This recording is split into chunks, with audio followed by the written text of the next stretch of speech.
ang kuwit ng balat sa akin. Lahat ay ipagsapalaran sa mga makot at talagang pinagulan. Kaya nag-magic ng saga. Good morning and welcome sa aking munting channel.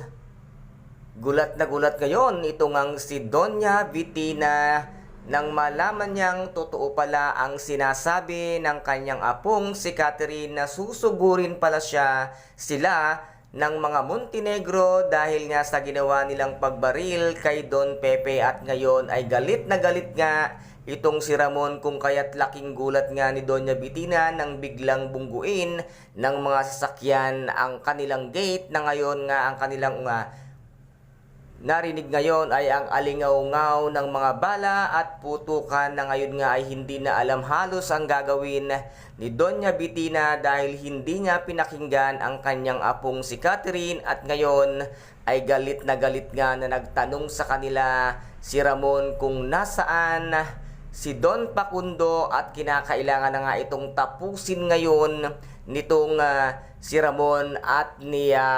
David, na ngayon nga ay hindi na magkandamayaw sa iyak itong si Doña Vitina, na ngayon ang akala niya ay kakampi nila ang mga Montenegro dahil nga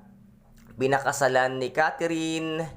ang anak ni Ramon na si Jesus Nazareno Montenegro, ngunit walang kaalam-alam itong si Doña Vitina na ang pinakasalan pala ni Catherine ay isang peking tanggol at peking Jesus Nazareno di Magiba, at ngayon naman ay umabot na sa kaalaman nitong ang si Don Facundo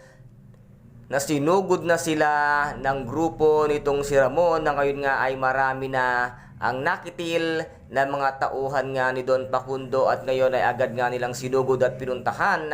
itong sila Ramon, at ngayon naman ay ang pagkakataon na nitong si Tanggol upang makatakas kasama ng kanyang mga kaibigan, at ngayon nga ay nakuha siya nitong si Ramon, at doon nga ito sa kanilang mansyon nagpapagaling, at dito naman ay kabadong-kabado na itong si Olga na hindi na mapakali at alam ang kanyang gagawin dahil nasa puder na nila itong ang si Tanggol, lalong-lalo na nga itong peking Tanggol na nasa kanilang mansyon, na halos hindi na magkanda umayaw sa pag-iisip dahil nasa kanila na ang kanyang Kuya Tanggol, na isang pagkakamali lamang ni David ay maaari na siyang mamatay. At ngayon naman ito na ang pagkakataon ni Tanggol upang malaman nga